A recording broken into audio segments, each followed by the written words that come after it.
아멘. 사사기의 마지막 구절은 그때에 왕이 없으므로 사람이 각기 자기의 소견에 옳은 대로 행하였더라 라고 하는 말씀이었습니다. 그렇습니다.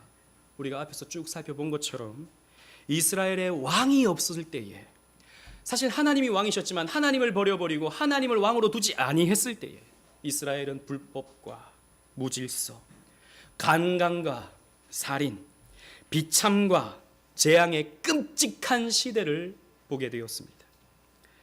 하나님의 다스림을 잊어버렸을 때 인간은 동물보다도 못한 존재가 되고 말았어요. 짐승도 그런 짓을 하지 않는데 짐승보다 못한 존재가 되어버리고 만 것입니다.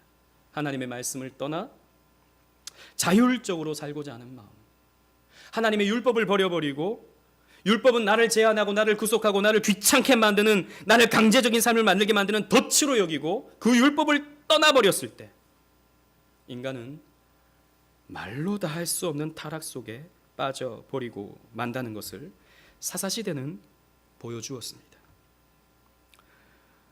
오늘부터 우리가 살펴볼 룻기 또한 사사시대의 이야기입니다. 그런데 결이 좀 달라요. 이 사사시대는 잔혹한 이야기들, 치열한 이야기들, 인간이 얼마까지 타락할 수 있는지에 대한 그런 이야기들이 펼쳐지고 있지만, 룻기는 그런 시대 속에서도 하나님의 은혜는 어떻게 나타나는가, 이런 시대 속에서도 얼마나 은혜의 로맨스가 펼쳐질 수 있는가에 대해서 그려주고 있습니다.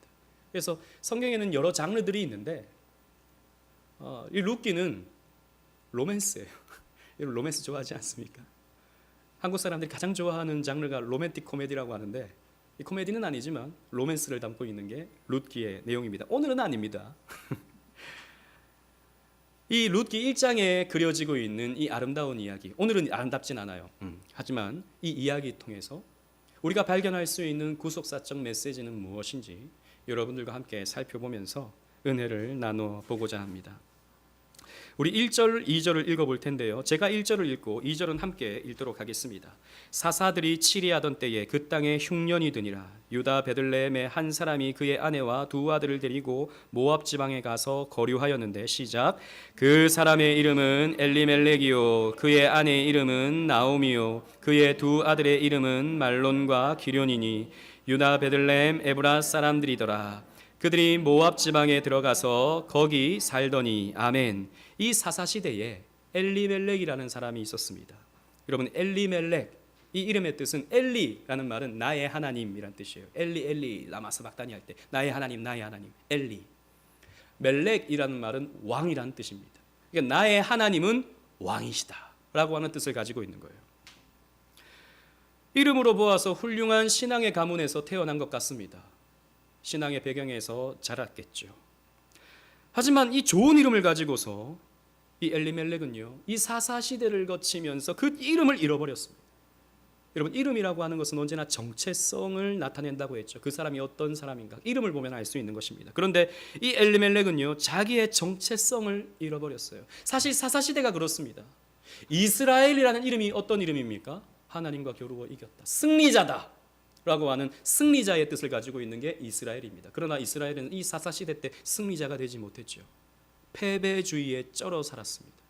우리가 블레셋과 어떻게 싸울 수 있나? 저항하면 우리가 더 피해를 볼 수밖에 없다. 그냥 순응하고 살았죠. 패배주의에 쩔어 있었습니다. 이름을 잃어버렸죠. 엘리멜렉도 마찬가지였습니다. 여호와께서 나의 왕이시다, 나의 하나님은 왕이시다 라고 하는 이 정체성, 이 신앙을, 이 이름을 잃어버리고 말았습니다. 어떻게 잃어버렸냐 하면, 약속의 땅인 가나안 땅, 그리고 하나님이 자기 지파에게 주신 그 기업의 땅을 버려버리고 모압 땅으로 가버린 것입니다. 왜 모압 땅으로 갔습니까? 오늘 본문에 보면 흉년이 들었다, 이 베들레헴에 흉년이 들었다라는 것입니다. 여러분, 이게 참 역설적이에요. 여러분, 베들레헴 이 이름도 어떤 뜻을 가지고 있느냐? 벳이라는 말은 집이라는 뜻이에요. 그리고 레헴이라는 말은 떡이라는 뜻을 가지고 있습니다. 그래서 벳레헴, 떡집이라는 뜻이에요. 그러니까 이 집에는 양식이 많다, 이 땅에는 양식이 많은 곳이다, 곡창지대다 라고 하는 뜻을 가진 성읍입니다. 여러분, 우리가 잘 알다시피 이 베들레헴에서 누가 태어나십니까? 나중에 예수 그리스도, 생명의 떡이 되시는 예수 그리스도께서 이 베들레헴에서 태어나시죠. 이 베들레헴은요, 밀과 보리 농사를 짓기가 좋은 땅입니다. 그리고 양을 치기가 좋은 땅이에요. 그래서 원래 풍요로운 땅입니다. 그런데 이 땅이 흉년이 들었습니다. 이 땅에 이 떡집이 텅텅 비어버렸습니다. 여러분 생각해 보십시오. 왜 이 땅에 흉년이 들었을까요? 왜 이 땅에 떡집이 텅텅 비게 되었을까요? 하나님은요, 이스라엘 백성들에게 이 땅을 주시면서, 이 기업들을 주시면서, 이 땅은 율법 준수 여부에 따라서 하나님이 복을 주시기도 하고 하나님이 저주를 주시기도 한다라고 하는 것을 말씀해 주셨습니다. 여러분 주보를 보십시오. 레위기 26장 3절로 5절 말씀, 제가 3절 4절을 읽고 여러분들이 5절을 읽도록 하겠습니다. 너희가 내 규례와 계명을 준행하면 내가 너희에게 철따라 비를 주리니 땅은 그 산물을 내고 밭에 나무는 열매를 맺으리라. 시작. 너희 타작은 포도 딸 때까지 미치며 너희 포도 따는 것은 파종할 때까지 미치리니 너희가 음식을 배불리 먹고 너희의 땅에 안전하게 거주하리라. 하나님이 이렇게 약속하셨습니다. 너희가 내 계명을 지키면, 내 규례와 계명을 준행하면 내가 철따라 비를 내려주겠다. 그래서 그 땅은 산물을 내고 열매를 맺는데 얼마나 풍성하게 주시냐 하면, 계속해서 농사 짓다가 곡식을 다 추수하게 되면 그 다음에는 포도를 따야 되고, 포도를 다 따고 나면 그 다음에는 또 파종을 해야 되고, 파종을 다 하고 나면 그 다음에 곡식을 거둬야 되고, 끊임없이 양식을 공급해 주겠다라고 하나님이 약속해 주셨어요. 말씀을 지키면, 그 말씀대로 행하면. 그런데 하나님은 이와 정반대의 말씀도 경고로 주셨죠. 여러분 레위기 26장 19절 20절, 제가 19절을 읽고 여러분들이 20절을 읽겠습니다. 내가 너희의 세력으로 말미암은 교만을 꺾고 너희의 하늘을 철과 같게 하며 너희의 땅을 놋과 같게 하리니. 시작. 너희의 수고가 헛될지라 땅은 그 산물을 내지 아니하고 땅의 나무는 그 열매를 맺지 아니하리라. 아멘. 하늘을 철과 같게 만들어 버린다. 이건 여러분, 철이라고 하는 것은 어떤 방패가 당시에 철로 만들었거든요. 방패가 이렇게 형성되어져서 하나님의 은혜가 내리지 못하게 막아버린다라고 하는 뜻이에요. 그리고 땅을 놋과 같이 만들어버린다고 하지 않습니까? 놋이라고 하는 단단한 것을 의미하죠. 땅을 완전 단단하게 만들어버려가지고 그곳에서 농사를 짓지 못하게 만들어버린다라는 겁니다. 열매를 맺을 수가 없다라는 것이죠. 그래서 먹을 것이 없는 흉년의 기간을 겪을 것이다. 언제요? 너희가 교만하면. 너희가 교만하여서 나를 떠나버리고 너희 뜻대로 행하면 이런 흉년을 겪게 될 것이다 라고 하는 것을 하나님이 경고의 말씀으로 주셨습니다. 따라서 여러분, 이 약속의 땅, 이 가나안 땅의 흉년은요, 단순한 자연재해가 아닙니다. 오늘날과 같은 그런 자연재해가 아니에요. 하나님의 메시지인 것입니다. 하나님을 거부하는 하나님의 백성에 대한 하나님의 불쾌의 표시인 것입니다. 우리는 이 사사시대의 온갖 불순종과 우상숭배를 눈으로 확인했습니다. 믿음 없음의 모습을 보았습니다. 더욱이 말씀을 가르쳐야 할 레위인부터가 말씀을 잃어버렸죠. 그래서 온갖 우상숭배와 온갖 간음의 죄를 짓는 그런 모습들을 보았습니다. 하나님이 그 약속에 따라, 이 언약의 말씀에 따라서 죄를 짓는 이스라엘에게 응당 흉년을 내리셔야 되는 거예요. 이건 하나님의 공의입니다. 이게 하나님의 정의예요. 일이 이렇게 되었으면 엘리멜렉은요, 어릴 때부터 신앙교육을 받아왔다면 자신의 왕이신 하나님께 회개하고 하나님의 은혜와 긍휼을 구했어야 옳습니다. 그러나 엘리멜렉은 그렇게 하지 않았죠. 자기 아내와 두 아들을 데리고, 기럯과 말론을 데리고 자기 가문의 기업인 베들레헴을 버려버리고 모압 땅으로 이주를 해갔습니다. 아마도 이 모압 땅에 곡식이 많다라고 하는 소식을 듣고 건너간 것 같습니다. 처자식을 먹여 살리기 위해서, 내 식솔들을 먹여 살리기 위해서 어쩔 수 없는 선택이다라고 엘리멜렉은 했을 것입니다. 그러나 이것은 괜찮은 선택이 아니었어요. 왜냐하면요, 이 모압 땅은 언약 백성에게 허락된 땅이 아니었습니다. 여러분 주보를 보십시오. 하나님은 모세에게 이렇게 말씀하셨습니다. 신명기 2장 9절, 여러분 주보를 보십시오. 여호와께서 내게 이르시되 모압을 괴롭히지 말라, 그와 싸우지도 말라, 그 땅을 내가 내게 기업으로 주지 아니하리니 이는 내가 롯 자손에게 아르를 기업으로 주었습니다. 이 땅은 모압 땅은 이스라엘에게 기업으로 주지 않았어요. 그래서 이 땅을 빼앗지 말라. 그 땅을 괴롭히지 말라. 가만히 놔둬라. 그 땅은 너희 땅이 아니다. 그 땅은 너희에게 허락된 땅이 아니다. 하나님이 이렇게 말씀해 주셨다는 것입니다. 그러니까 이스라엘 백성들은 여기 살 수 없어요.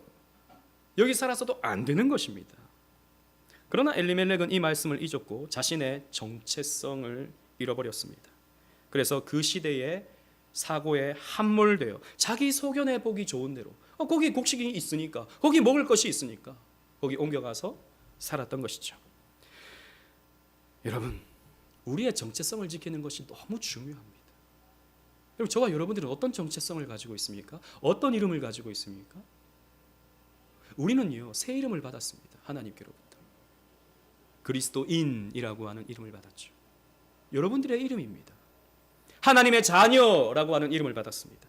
하나님의 언약 백성, 천국 백성이라고 하는 이름을 받았어요. 더 가깝게는 오직 은혜교회 성도라고 하는 이름도 여러분들은 받으셨습니다.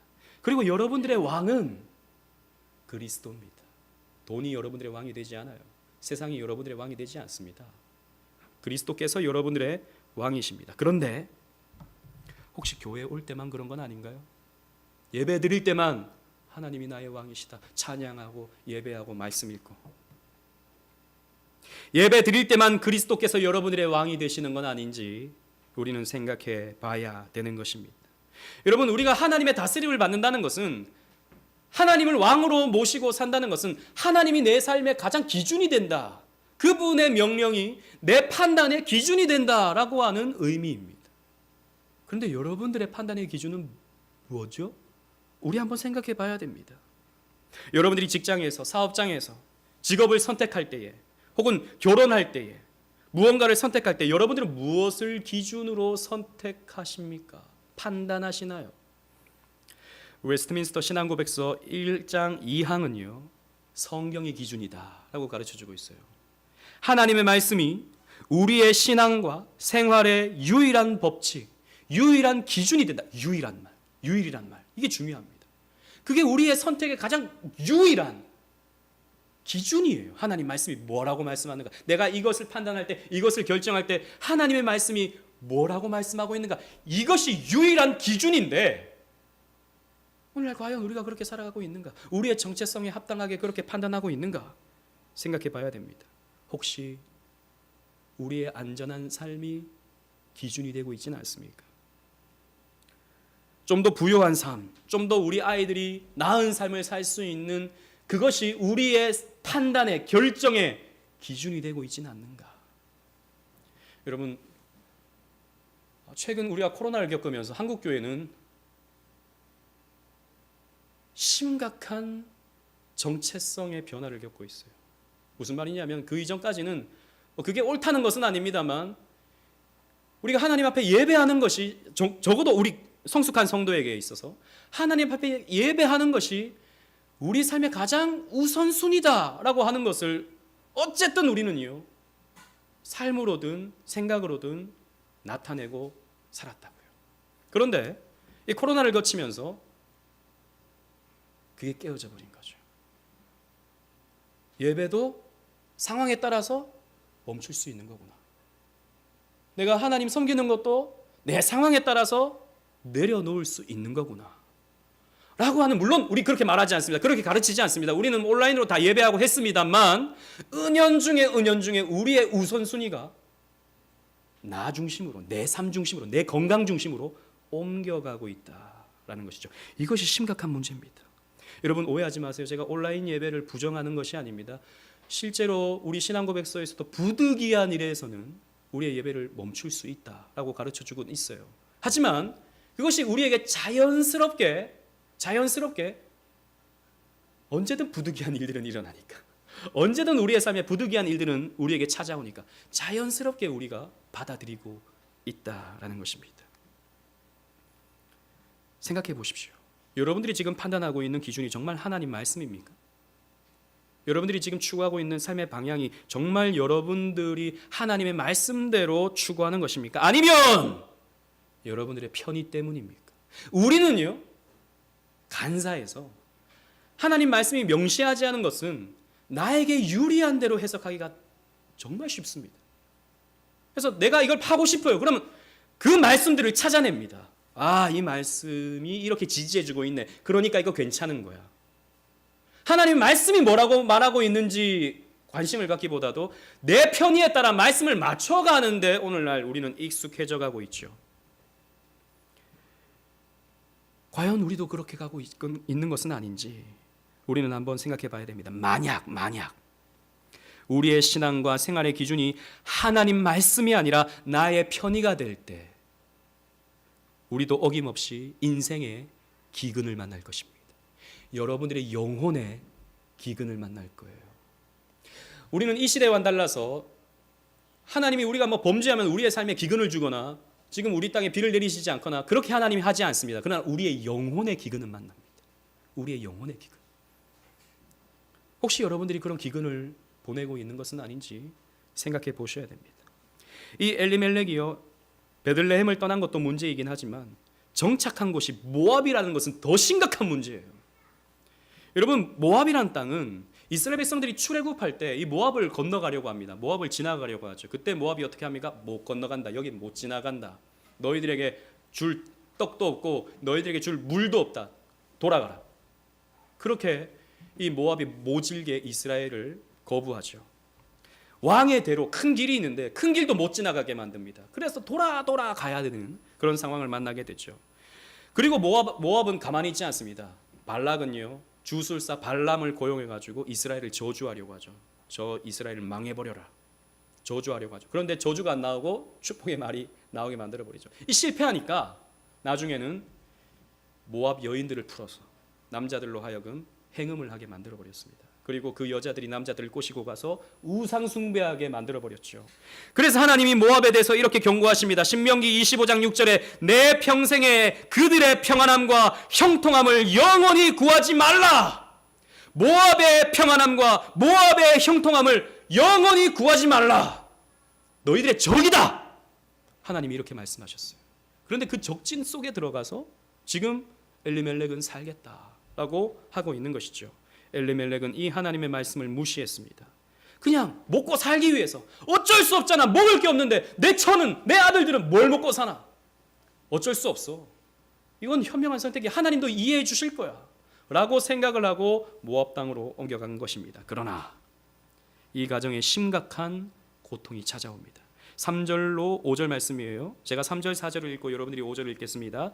나오미의 남편 엘리멜렉이 죽고 나오미와 그의 두 아들을 남았으며 그들은 모압 여자 중에서 그들의 아내를 맞이하였는데 하나의 이름은 오르바요 하나의 이름은 루시더라. 그들이 거기에 거주한 지 10년쯤에 시작. 말론과 기럧 두 사람이 다 죽고 그 여인은 두 아들과 남편의 뒤에 남았더라. 아멘.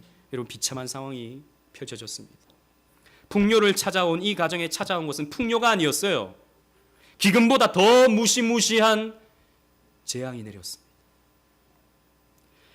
그 가정의 가장 엘리멜렉이 죽어버렸어요. 이 정도면 여기 뭔가 있다, 하나님의 사인이 있다 라고 생각하고 돌아갔어야 되는데 10년을 더 버텼습니다. 그러니까 어떻게 됐습니까? 두 아들도 죽어버렸습니다. 그러니까 엘리멜렉의 아내 나오미와 두 며느리 룻과 오르바만 남게 된 것이죠. 여러분, 고대 시대의 가장 불쌍한 사람의 대명사는 고아와 과부들이에요. 이 고아와 과부는 자기들이 살 수 있는 방법이 없습니다. 그냥 죽는 거예요. 굶어 죽는 겁니다. 그래서 남들이 이렇게 던져놓은 이삭 주워가지고, 그리고 남들이 남겨놓은 그 모퉁이에 열매들 이런 거 주워가지고 겨우 먹고 사는 게 고아와 과부들이에요. 보호받을 수도 없고 생산할 수도 없는 사람들이죠. 누군가의 도움이 아니면 살 수 없는 사람들이 고아와 과부였습니다. 그런데 이 며느리들은 더해요. 이 고대 사회에 있어서 아이를 낳지 못한다고 하는 것, 자식이 없다고 하는 것은 가장 비참한 것이었습니다. 특히 여인이 아이를 낳지 못한다라고 하는 것은 사망 선고나 다름이 없어요. 그런데 이 두 며느리는 남편이 다 죽어버렸으니까 아이들을 남기지 못한 채 다 죽어버렸으니까 가장 비참한 상태에서 과부가 되어버리고 만 것입니다. 소망이 없는 상태입니다. 어찌 보면 죽음의 상태죠. 여러분, 성경은 이 이야기가 계속 반복돼요. 무슨 말이냐면 아담과 하와가 하나님이 명하신 금하신 선악과를 따먹었을 때 어떻게 됐습니까? 에덴 동산에서 쫓겨나죠. 하나님의 징계입니다. 마찬가지로 아브라함이 하나님이 약속의 땅 가나안 땅에 정착하다가 마찬가지입니다. 기근이 드니까 어디로 도망가죠? 애굽으로 도망가 버립니다. 거기서 어떻게 됩니까? 아내를 빼앗겨 버리죠. 사사시대도 마찬가지입니다. 하나님을 버려버리고 계속 우상숭배하니까 착취당하죠. 이스라엘이 계속 착취당합니다. 그리고 전쟁으로 인해서 신음을 하게 되죠. 신약도 마찬가지예요. 신약의 예수님의 비유 가운데 탕자 이야기가 어떤 이야기입니까? 아버지를 버려버리고 떠나버렸더니 결국에는 기근에 처하게 됩니다. 돼지가 먹는 쥐염 열매나 먹을 수밖에 없는 그런 상황에 빠져버리게 되죠. 성경의 이야기는 계속해서 똑같이 언약 백성이 하나님을 떠나서 어떻게 되는가, 언약을 떠나서 어떻게 되는가를 신랄하게 보여주고 있다는 것입니다. 기억하십시오. 하나님은 죄에 대해서 그냥 어물쩍 넘어가시는 하나님이 아닙니다. 불신자들은 그냥 내버려 두세요. 불신자들은 죄를 지어도 저들이 뭐 어차피 지옥 갈 거니까 하나님은 그냥 관심이 없으십니다. 그러나 저와 여러분들에게는 하나님이 관심이 있으세요. 그래서 저와 여러분들이 계속 죄를 짓잖아요. 하나님이 보여주시는 사인을 계속 무시하잖아요. 그러면 하나님은 우리에게 진노하십니다. 왜요? 저와 여러분들은 하나님의 자녀이기 때문이에요. 사생하면 하나님이 우리를 그냥 내버려 두십니다. 죄 가운데 내버려 두시고 오히려 죄를 지어도 부자 되게 만드시고요. 죄를 지어도 그냥 형통하게 만들어 버리십니다. 그러나 저와 여러분들은 다릅니다. 자녀이기 때문이에요. 그래서 뜯어 고치십니다. 저와 여러분들은. 뭔가 계속 어긋나게 가면 툭 치시죠. 그래서 아이고 내가 잘못 갔구나. 돌아가고 또 어긋납니다. 그러면 하나님이 또 툭 치셔서 다시 돌아가고 이 우리 인생입니다. 그게 돌아가는 거예요. 그러나 그것이 우리에게 축복이 되죠. 결국 그것이 우리에게 은혜로 결과되어집니다. 그러나 우리는 두려워해야 됩니다. 여러분 하나님의 사랑의 하나님이라고 해서 그냥 마냥 호호호호 우리가 죄를 지어도 그냥 뭐 그럴 수 있지. 연약해도 뭐 그럴 수 있지. 그냥 넘어가시는 하나님이 아니다라는 것입니다. 두려워하십시오. 하나님은요 죄에 대해서 진노하시는 심판의 하나님이시다라고 하는 것도 우리는 꼭 기억해야 됩니다. 이 모압 땅에 모든 것을 잃어버린 이 엘리멜렉의 아내 나오미는 새로운 소식을 듣게 됩니다. 6절 말씀 보십시오. 다 같이 한번 읽어보도록 하겠습니다. 6절입니다. 시작. 그 여인이 모압 지방에서 여호와께서 자기 백성을 돌보사 그들에게 양식을 주셨다 함을 듣고 이에 두 며느리와 함께 일어나 모압 지방에서 돌아오려 하여. 아멘. 여러분 보십시오. 여호와께서 자기 백성을 돌보셨다라고 하는 표현을 여러분 기억하십시오. 하나님은요 죄에 대해서 진노하시고 죄에 대해서 심판하시는 하나님이시지만 또 동시에 언약 백성을 돌보시는 하나님이십니다. 그냥 내버려 두지 않으셔요. 그냥 망하도록 죽어버리도록 그냥 내버리지 않으셔요. 돌보아 주세요. 여기 돌보다라고 하는 표현은요 히브리 원어를 보면 파카드라는 말인데 방문하다, 찾아오다라고 하는 뜻을 가지고 있어요. 하나님이 이 베들레헴을 찾아오셨어요. 그래서 그곳에서 곡식이 다시 나게 하셨습니다. 그리고 이 나오미에게 찾아오셨어요. 그래서 그 소식을 복음을 듣게 하십니다. 저 베들레헴에 떡이 있다. 저 베들레헴에 양식이 있다. 라고 하는 복된 소식을 들려주셨습니다.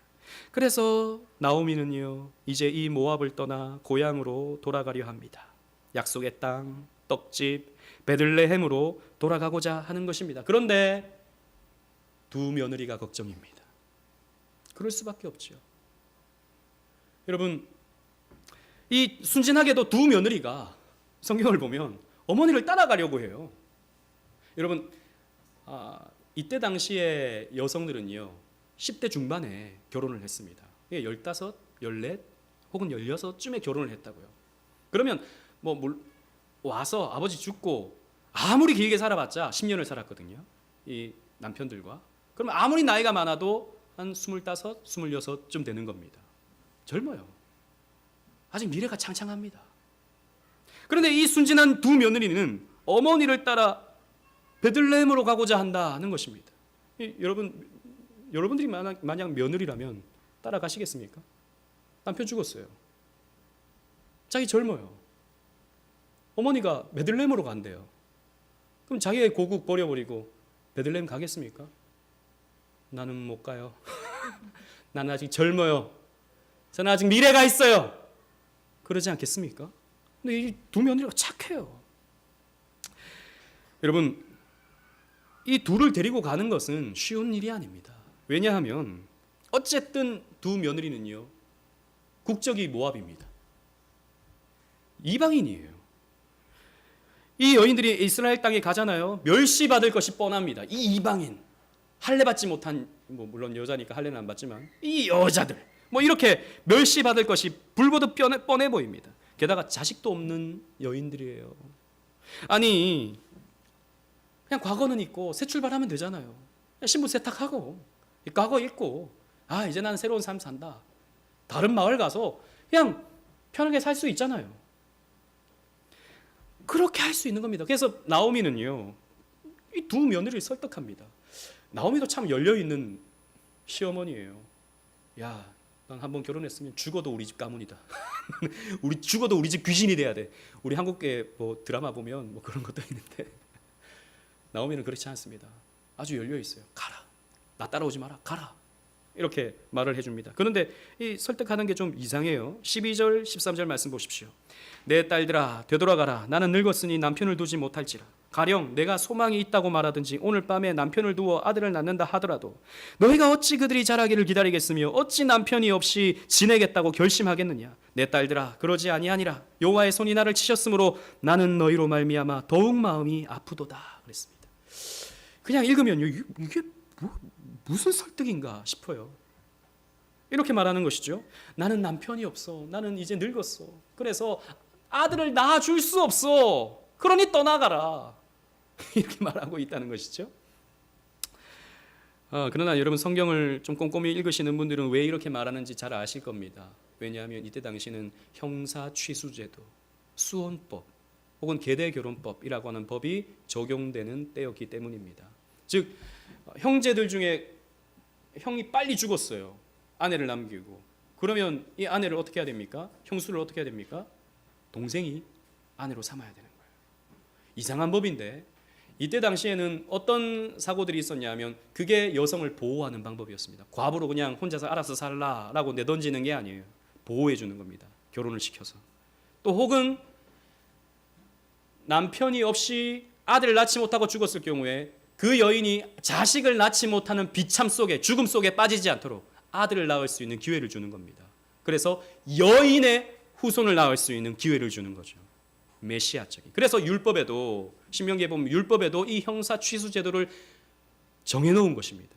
못 박아 놓은 거예요.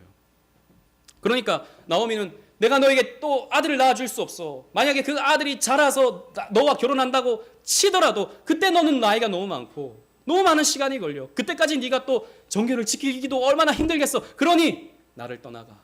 새 출발해. 이렇게 나오미는 말해주고 있는 것입니다. 오르바는요, 현실을 인식하고 떠나갑니다. 그렇지. 어떻게 내가 베들레헴까지 가서 살겠어. 내가 이방인으로서 어떻게 살겠어. 게다가 나도 아직 젊은데 어떻게 그렇게 살겠어. 떠나가자라고 하고 떠나가요. 하지만 룻은 그렇게 하지 않습니다. 현실을 따르지 않아요. 어머니를 끝까지 따르고자 합니다. 16절 말씀 다 같이 한번 읽어보도록 하겠습니다. 16절입니다. 시작. 룻이 이르되 내게 어머니를 떠나며 어머니를 따르지 말고 돌아가라. 강건하지 마옵소서. 어머니께서 가시는 곳에 나도 가고 어머니께서 머무시는 곳에서 나도 머물겠나이다. 어머니의 백성이 나의 백성이 되고 어머니의 하나님이 나의 하나님이 되시리니. 아멘. 여러분, 많은 경우에 이제 어버이 주일에 이 본문을 가지고 설교를 합니다. 룻의 효성이라는 제목으로 어머니를 극진히 복양한 룻을 본받자, 이렇게 설교를 하는 것이죠. 물론 그렇게 할 수도 있겠습니다만 본문의 핵심은 그게 아닙니다. 본문의 핵심은 룻이 효성이 가득했다에 있지 않습니다. 룻은 하나님을 섬겼다라고 하는 것에 방점이 있는 거예요. 어머니의 하나님이 나의 하나님입니다 라고 하는데 방점이 있는 것입니다. 룻이 어떻게 하나님을 믿게 되었는지 우리로서는 알기가 쉽지 않습니다. 좋은 믿음의 가정에서 10년을 보내지 않았기 때문이죠. 그러나 믿음은 정말이지 하나님의 선물입니다. 좋은 환경은 아니었지만, 그러니까 뭐 시아버지나 또 남편들이 좋은 믿음을 가지고 있는 그런 상황은 아니었지만, 그러나 그 하나님을 함께 예배하면서 하나님을 믿게 된 것이죠. 은혜로 얻은 것입니다. 그래서 어머니를 따르겠다고 할 때 그는 이유를 대기를, 어머니의 백성이 내 백성, 그러니까 나도 이제 이스라엘 백성입니다. 어머니의 하나님, 그 하나님은 나의 하나님입니다. 그러니 나로 떠나지 말게 하소서. 이렇게 지금 말해주고 있는 것입니다. 그렇습니다. 룻은요, 이 집에서 시집을 올 때 모압의 신을 버렸습니다. 그모스, 몰렉 이런 신들을 버려버렸습니다. 여호와를 믿게 되었습니다. 하지만 지금 시어머니는요, 이 나오미는요, 룻에게 또 이렇게 말합니다. 15절 말씀 보십시오. 15절. 나오미가 또 이르되, 보라, 내 동서는 오르바 그의 백성과 그의 신들에게로 돌아가나니 너도 너의 동서를 따라 돌아가라. 그의 백성과 그의 신들에게로 돌아갔다. 그러니 너도 그모스에게로 돌아가라. 이렇게 말하고 있는 것이죠. 하지만 룻은 그렇게 하지 않겠다고 말하고 있는 것입니다. 나는 여호와를 섬기겠다고 결심했습니다. 그런데 왜 나보고 돌아가라고 합니까? 나 그럴 수 없습니다. 라고 말하고 있다는 것입니다. 여러분, 이 룻의 후손 가운데 한 분은 이렇게 말씀하셨어요. 여러분 주보를 보십시오. 누가복음 9장 62절 다 같이 한번 읽어보도록 하겠습니다. 누가복음 9장 62절 시작. 예수께서 이르시되 손에 쟁기를 잡고 뒤를 돌아보는 자는 하나님의 나라에 합당하지 아니하니라 하시니라. 손에 쟁기를 잡았으면 밭을 갈아야지 왜 다시 집으로 돌아가려고 하느냐. 예수님께서 하시는 말씀 무슨 뜻입니까? 한번 나를 따르겠다고 하면 끝까지 따라가야지 왜 세상으로 돌아가려고 하느냐. 그런 자는 하나님 나라에 합당하지 않다라고 말씀하고 있는 것입니다. 여러분 그렇습니다. 한번 하나님을 믿었으면, 한번 예수를 따르겠다고 했으면 우리는 천성을 향해서 앞으로만 나가야 됩니다. 뒤돌아보면 안 되는 것이죠. 아, 옛날에 참 재밌었는데, 예수 안 믿을 때 참 자유로웠는데, 이제는 교회에 묶여가지고 내가 내 즐거움 다 잃어버리고 그냥 이렇게 사는구나. 그렇게 생각해서는 안 되는 것입니다. 더 나아가 룻은 이렇게 말합니다. 17절 말씀 다 같이 한번 읽어보도록 하겠습니다. 시작. 어머니께서 죽으시는 곳에서 나도 죽어 거기 묻힐 것이라. 만일 내가 죽는 일 외에 어머니를 떠나면 여호와께서 내게 벌을 내리시고 더 내리시기를 원하나이다 하는지라. 나는 어머니가 죽는 곳에서 나도 죽을 거예요. 여기가 어디입니까? 베들레헴에서 내가 죽겠다는 겁니다. 나는 죽어도 베들레헴에서 죽겠다는 거죠. 그래서 내가 죽는 것 외에 어머니를 떠나면 하나님이 나에게 벌을 내리시길 원한다. 나 끝까지 언약의 땅을 떠나지 아니할 것이고 어머니를 떠나지 않을 것이다. 신앙을 떠나지 않겠다라고 하는 결심을 하고 있는 것입니다. 여러분 보세요. 룻에게는요 두 마음이 없습니다. 아, 모압으로 갈까? 편할 것 같은데, 새로운 남자 만나서 행복하게 잘 살 수 있을 것 같은데, 아, 어머니 따라갈까? 두 마음이 없습니다. 그냥 한 마음밖에 없어요. 나는 무조건 하나님이다. 무조건 베들레헴이다. 한 마음입니다. 이 여인은 미련해 보일 만큼 단호했습니다. 그렇습니다, 여러분. 이 이야기는 구속사적으로 우리가 좀 이해해 볼 필요가 있습니다. 그냥 이런 이야기가 있었다가 아니라 우리는 신약적인 관점에서 이 이야기를 좀 바라볼 수 있어야 된다는 것이죠. 여러분 보세요. 이제 룻은 요단강을 건너서 베들레헴으로 가야 됩니다.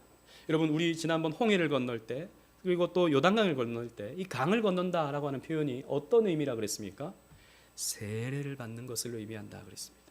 옛자는 물에 빠져 죽고 새로운 피조물로서 다시 살아나는 것의 의미가 세례 속에 담겨져 있는 거예요. 그래서 강을 건너는 것으로 성경은 세례를 표현하는 것입니다. 그래서 예수님도 세례를 받으실 때 요단강에 들어갔다가 나오심으로 세례를 받으시죠. 물에 들어갔다가 나오는 겁니다. 강을 건너는 거예요. 이 룻은요 이제 세례를 받아야 되는데 세례 서약을 하고 있는 겁니다. 나는 하나님을 끝까지 따르겠습니다. 여러분들도 세례 서약 하셨죠? 세례 서약을 해서 교인이 되신 것이고 또 이 교회 종교인이 될 때도 서약을 해서 종교인이 됩니다. 그 서약의 내용은 크게 세 가지입니다. 첫 번째, 하나님을 끝까지 따르겠다. 두 번째, 성경을 끝까지 따르겠다. 세 번째, 교회를 끝까지 따르겠다. 이 세 가지입니다. 이 세 가지 서약을 해야 여러분들은 세례교인이 될 수 있고 교회 공동체의 지체가 될 수 있는 것입니다. 이건 그냥 말뿐만이 아니에요. 이건 말로 그냥 한번 하고 그냥 오른손 들고 한번 하는 통과 의례가 아닙니다. 여러분들이 하나님 앞에서 하시는 약속입니다. 그 약속을 해야 언약 백성이 될 수 있는 겁니다. 지금 이 룻은 세례 서약을 하고 있는 거예요. 마음을 다해, 정성을 다해, 뜻을 다해 성경과 삼위 하나님과 교회를 사랑하겠다고, 베들레헴을 떠나지 않겠다고 서약을 하고 있는 것입니다. 여러분, 그런데 이 서약을 하는 것은 값비싼 대가를 치르는 것입니다. 룻은요, 자신에게 다가올 위험을 무릅쓰고 이 서약을 하는 거예요. 호주 개혁교회인 스테픈 하르트 목사님, 호주 개혁교회에 목회를 하시는 이 하르트 목사님은 이 룻기에 대해서 설교집을 쓰셨는데, 이 룻과 나오미의 대화를 아주 아름답게 이렇게 쓰셨습니다. 그래서 여러분들에게 좀 인용해 드리려고 합니다. 나오미가 룻에게 만류할 때 이렇게 말했다는 것이죠. 너는 과부이고 이방인이다. 너를 보호해 줄 사람이 아무도 없다. 어떤 남자들은 너를 정당하게 대우해 주지 않을 것이다. 험담하기 좋아하는 여자들은 혀가 날카로워져서 너에게 상처를 줄 것이다. 룻, 너는 그것을 감당할 수 없을 것이다. 그것은 너무 힘든 일이다. 그러니 너는 여기 머물러라. 베들레헴으로 내 백성에게로 돌아가는 나에게 연합하지 마라. 나에게 붙어 있지 마라. 나오미는 이렇게 말했다는 것이죠. 그러나 룻은 이렇게 대답합니다. 어머니 나오미여, 당신은 내가 그렇게 할 수 없다고 생각하십니까? 나는 모압에 더 이상 있을 곳이 없습니다. 나는 여기에 의지할 신들이 없습니다. 나는 여기에 내 백성이라고 부를 백성이 없습니다. 어머니 나오미여, 나는 변했습니다. 여호와께서 내 안에서 위대한 일을 행하셨습니다. 나는 내가 행한 한 가지 일은 당신과 당신의 백성, 당신의 하나님께 바짝 붙어 있는 일입니다. 룻은 이렇게 말했다는 것이죠. 여러분, 마찬가지입니다. 저와 여러분들이 할 수 있는 것, 그것은 바로 하나님과 교회에 여러분들이 바짝 붙어 있는 일입니다. 그렇게 하려면요, 값비싼 대가를 치러야 돼요. 룻이 값비싼 대가를 치르는 것을 무릅쓰고 서약을 하는 것처럼 값비싼 대가를 치러야 됩니다. 여러분, 주를 따르려거든 자기를 부인하고 자기 십자가를 지고 주님을 따라야 되는 것입니다. 여러분, 예수 믿는 거 쉽습니까? 하나님 중심, 성경 중심, 교회 중심으로 살아가는 게 쉬운가요? 그렇지 않습니다. 우리는요, 자주 나오미의 입장이 되죠. 우리는 자주 그렇습니다. 저와 여러분들은 사실 룻의 입장이기보다도 나오미의 입장이 됩니다. 현실주의자가 되죠. 눈으로 보여지는 것을 봅니다. 룻이 요단강을 건너는 것은 힘들다. 그곳에 이스라엘 백성들로부터 상처받을 것이 뻔하다. 게다가 시어머니인 나를 두고 내가 짐이 되어서 이 여인을 괴롭히지 않겠는가 생각할 때 미안한 마음이 들었던 것입니다. 그러니까 룻이 뭐라고 말합니까? 하나님 백성에게서 끊어져라. 하나님의 땅에 들어오지 마라. 나오미는 이렇게 말하고 있는 거예요. 현실적인 말을 하고 있는 것 같지만 여러분 잘 보세요. 악한 말을 하고 있어요. 룻을 위하는 것 같이 말하고 있지만 룻을 죽이고 있어요.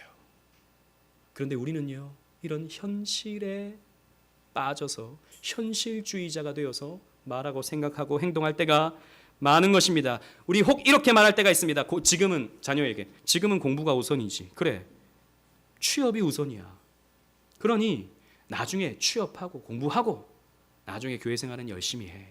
물론 우리 교회에 그렇게 말하시는 분들은 없겠지만 이렇게 말하는 사람들이 있죠. 돈을 버는 것만큼 중요한 게 어디 있어? 신앙생활도 돈이 있어야 하는 거야. 돈 좀 벌고 나중에 여유 있을 때 그때 교회 생활해. 혹은 또 누가 교회 다닌다고 말하면, 교회 다닐까? 말하면, 아이고 내가 교회 다녀봐서 아는데 교회 다니는 거 쉬운 거 아니야. 아유 상처도 많이 받고, 아유 뭐도 해야 되고 힘든 거야. 잘 생각해봐. 쉽지 않아. 물론 그렇게 말하는 사람 없을 것입니다. 그런데 요만큼이라도 이런 마음을 가지고 계신 분들이라면 회개하셔야 됩니다.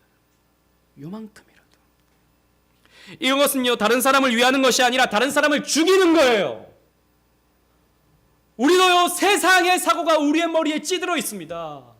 나오미의 생각에는요, 지금 모압의 사고가 찌들어 있는 거예요. 오랫동안 모압에 살다 보니까, 사사시대를 살다 보니까 하나님의 말씀보다 세상의 사고에 찌들어 있습니다. 그러니 굳이 하나님 백성 되려고 하지 마라 라는 것입니다. 굳이 교회 생활 열심히 하려고 하지 마라 라는 것입니다.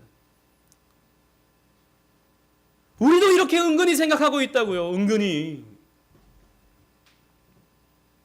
그러나 여러분 기억하십시오.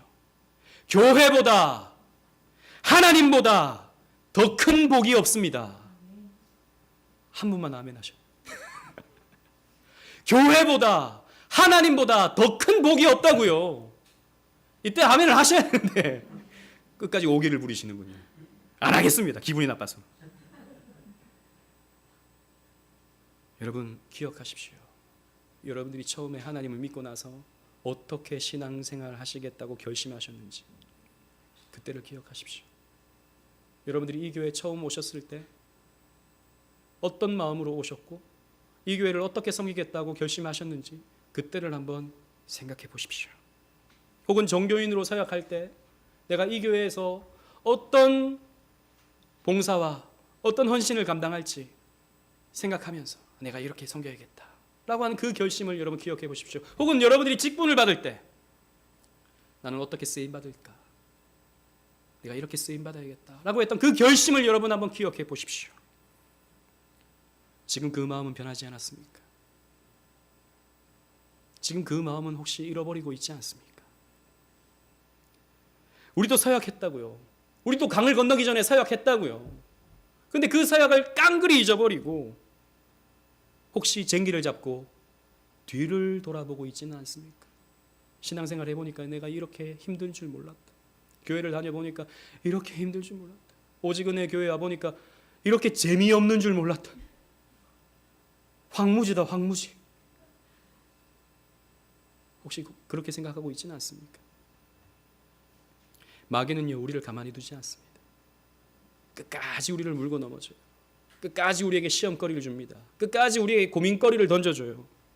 그래서 어느 순간 쟁기를 던져버리고 그냥 뒤를 돌아가고 있는 그런 모습을 우리가 발견할 수도 있습니다. 그러나 여러분 다시 그 언약을 붙드십시오. 여러분들이 하나님 앞에서 했던 그 약속을 붙드십시오. 힘겨워도 앞으로 나아가십시오. 그것이 여러분들이 신령한 복을 받는 비결입니다. 말씀을 맺겠습니다. 우리 주님께서 몸소 모범을 보여주셨어요. 예수님은요 주를 따르려고 하는 자들이, 제자들이 어떤 자세로 주를 따라야 할지에 대해서 이 누가복음 9장에 자세히 가르쳐 주십니다. 어떻게 전도해야 될지, 어떻게 제자로서 사명을 감당해야 될지. 그리고 예수님께서 이렇게 결심하시는 것을 성경이 기록하고 있어요. 누가복음 9장 51절 주보를 보시고 다 같이 읽어보도록 하겠습니다. 시작. 예수께서 승천하실 기약이 차감해 예루살렘을 향하여 올라가기로 굳게 결심하시고, 예수님이 결심하셨습니다. 결단하셨어요. 굳게 결심하셨어요. 룻이 결심했듯이 예수님도 굳게 결심하셨어요. 어떤 결심을 하셨죠? 예루살렘에 올라가기를. 예루살렘에 무엇이 기다리고 있습니까? 죽음이 기다리고 있어요. 십자가가 기다리고 있어요.